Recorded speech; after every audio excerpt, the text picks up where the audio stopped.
The house remembered everything. It remembered when the girl was small, the sound of her footsteps and laughter echoing in its rooms and hallways. It remembered the smell of her mother's perfume, the sound of music from the old gramophone player in the dance hall, the way her father's laughter always carried a little too far. It remembered the winters and the summers that followed, and the love that filled the house. But most of all, it remembered when the family left to look for work in the city. The house hibernated. What else could it do? It lost track of time. It knew that time was passing because the mold that stained its walls grew and dust covered its floorboards. Until one day, it was wakened from its sleep. She had come back with a man, her husband, like the house always knew she would. The property had been in her family for generations, after all. Perhaps this time she would stay. They swept its floors. They cleaned its windows. She had changed. She was older, of course, heavier, as if weighed down by something unseen. The man, too, carried a weight. There was hesitation in his step. Yet it seemed that they would make a go of it at first, and to his credit, the man really tried. They both did. Tried to make it a home again. He painted wonderful, colorful pictures while she worked on her short stories. There were romantic dinners, dance sessions around the old gramophone. But in the end, it was not enough. All too soon, a silence settled between them. One night, an argument erupted. So much anger reverberating against the windows, creeping into the cracks of the floorboards. She wanted children. He didn't. He wanted to move back to the city where he could exhibit his art. She preferred the solitude of her ancestral home. The house felt proud that she was standing up for herself, but it also knew that if he left, she would follow him all the same, just as it knew it could never allow anyone to take her away again. The disagreement went on for days. She was sleeping alone in the spare room by now, seeking to avoid further fights, hoping that it would all blow over.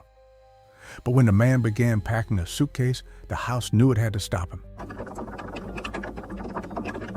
A loud sound to bring him to the basement, a tremor, a misstep, the fatal crack of bones smashing into stone. Houses are not helpless, you know. Given enough will and malice, they can move things around, make concrete break, and restore it again to serve their purpose.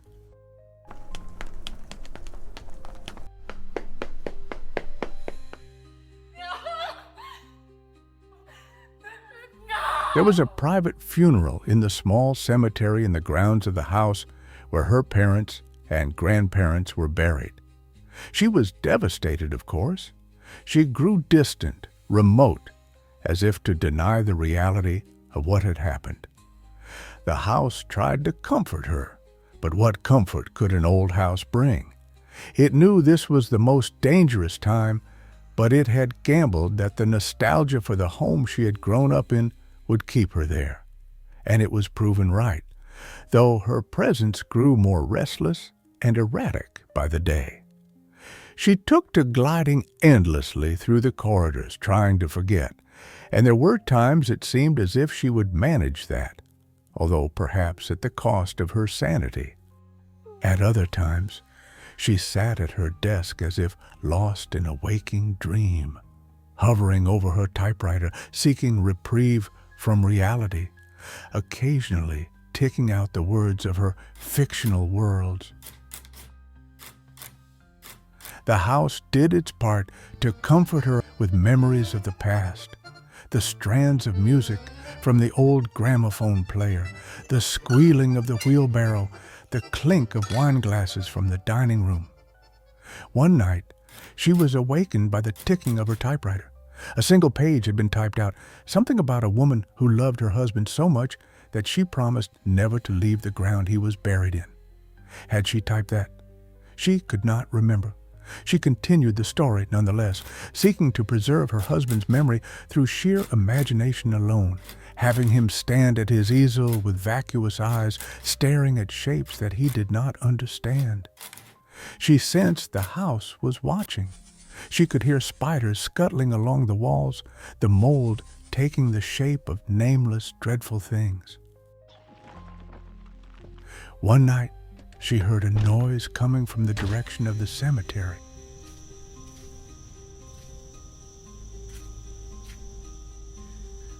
Her husband's grave had been desecrated, the coffin smashed open, the body gone. Who would do such a dreadful thing? There was another sound from inside the house, a guttural sound, a sound a wounded animal might make. Then she saw the fire. It was spreading quickly, preventing her from approaching, and there was a new sound, as if the house itself was crying out against all it had lost. And just like that, it was all over. Her house gone, her husband gone. Nothing left but for her to go too.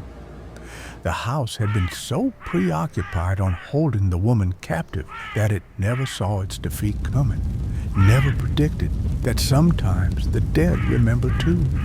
And sometimes, just sometimes, they too will have their revenge in the most complete and devastating way.